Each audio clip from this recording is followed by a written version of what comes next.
well, you have joined the dark side. You should delete your Git repositories and stop making crypto. Hello everyone, this is All Our Guns Equal, with the first new video in a number of years, as a matter of fact. And I just thought I would give try to give a brief update about a recent project, or a sequence of projects, that I've been working on. So, what I recently did was, I recently commissioned a meme, a GIF, that describes my sort of, my adventure, if you will, my exploration into a couple of cryptography-related projects. So I wanted to sort of unpack that in a video just to explain each step of the process. Statement 0. I don't care, I just want people to work with me. This is, in fact, the root cause of all of these investigations. It was basically the initial motivation that sparked the whole exploration from the start. And no, it is not a happy story. It is a story of passion, which is to say, it is a story of suffering. Let me tell it in the second person to try to drive the point home. Imagine, for several years now, you have been on a search to find ways to work with other skilled, passionate software developers. But whether you are looking for code reviews from your coworkers, or trying to recruit people for your personal projects, it has all too often proven ludicrously difficult. This trend got even worse during the pandemic, when you felt even more isolated. So you got to thinking, what can you do to best maximize the chances that somebody is actually showing you their code and working with you for a sustained period of time? Well, as you can clearly see, you need to change your approach. You need to hammer this point home day in, day out, at every reasonable opportunity. You shall provide your code if and only if somebody else provides their code to you. Better yet, you may decide not even to allow people to run your software unless they first give you some attention. What does this mean in practice? Well, it means you must maintain a list of authorized users for each of your personal projects. It also means that you must eschew licenses like the GPL, which give the recipient full rights to modify and redistribute the source code. You are not selling free anymore. In effect, you are writing DRM. You have joined the dark side. Which brings you to the next section, or the next statement, how to actually implement your own DRM scheme. Well, I better encrypt all the payloads. Basically, you decided to write a server-client model that can encrypt and decrypt a payload, which is to say the actual application that you want to selectively permit users to run. In this case, actually, you make a couple of different implementations. But in the case of Java, for example, you are encrypting and decrypting Java class files. In other words, Java bytecode. And you're encrypting it using RSA encryption for the time being. The prototype works pretty well for some time.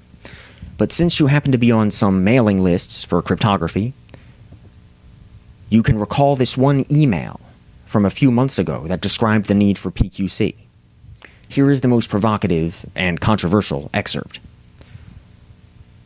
They say, quote, In 2025, it is unethical and irresponsible to publish any encryption software or offer an encrypted communication service that does not support post-quantum cryptography.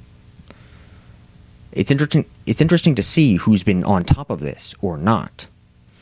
If, after the long-delayed US NIST standards process, you offer encryption without PQ crypto as we enter 2025, then you should delete your Git repositories and stop making crypto. End quote. You have heard of some quantum-resistant encryption schemes like Crystal's Kyber, but you remember the priority, the personal priority, of keeping your source code private, which would sort of influence the choice of language, of course. And that brings you to your next hurdle. Upon deciding to write your server-side code in PHP to help hide it, basically, make it obfuscated, what quantum-resistant libraries exist for PHP? Well, shoot, I'd better choose quantum-resistant encryption. What library exists for PHP? So you search for some MLKEM support in server-side libraries, but you find it is not yet supported by the most popular ones. libsodium, for example. PHP seculib, for example. What do you mean it doesn't exist? Read this comment on a GitHub issue from a British programmer named Samuel Lucas. Quote, MLKEM is on the roadmap. The problem is PQC is a lot more complicated than just implementing one primitive. For starters, libraries like libsodium and monocypher are Bernstein-centric, meaning they also have to implement things like Shake and SHA-3 to implement MLKEM. That's more code, more tests, more documentation, and more user confusion. Then there's the fact that MLKEM is not necessarily the best or only choice, and the NIST process is still ongoing for both KEMs and signatures. Then, lots of people want to use hybrid schemes, like MLKEM plus X25519, which requires that to be standardized, and perhaps only an API for a hybrid scheme should be provided, instead of for MLKEM alone. End quote.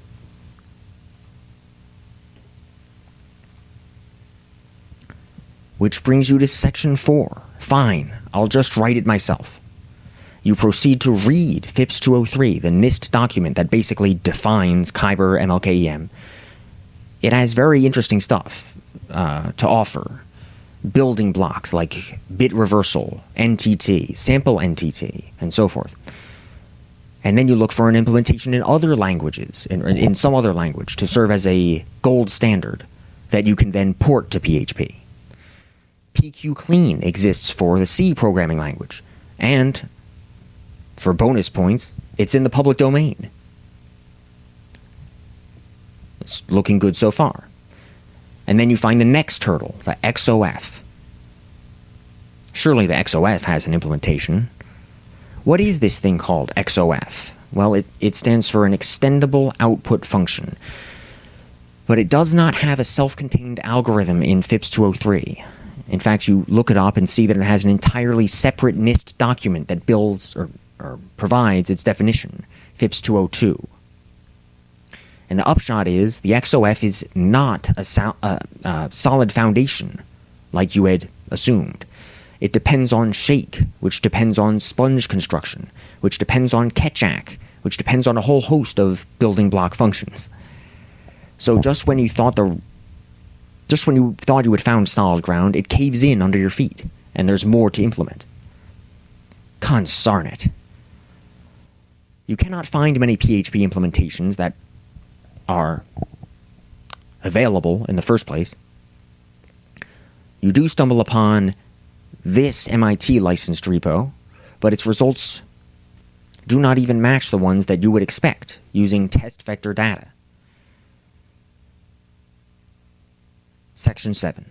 Hey, you know what? Somebody could make a web game out of this. So you decide to start building this thing from the ground up. In other words, implementing the building blocks for Ketchak first. But then you notice that these are very deep, interesting concepts that could be made into an article or a video or a web game. Gee, if only you had people who would work with you without the promise of payment. Hey, we've come full circle. And look where you are now. Look where you are now. It's the path of the programmer. You're working on a web game. And that's the end of the story. So far, at least. This is, in fact, a real project that I'm working on. It's the Ketchak game. So if you have any questions, please do post them in the comment section. One last shout out to Project Dev, the person who was kind enough to make this GIF, this meme, based on my specification. So check them out too. Thank you for watching.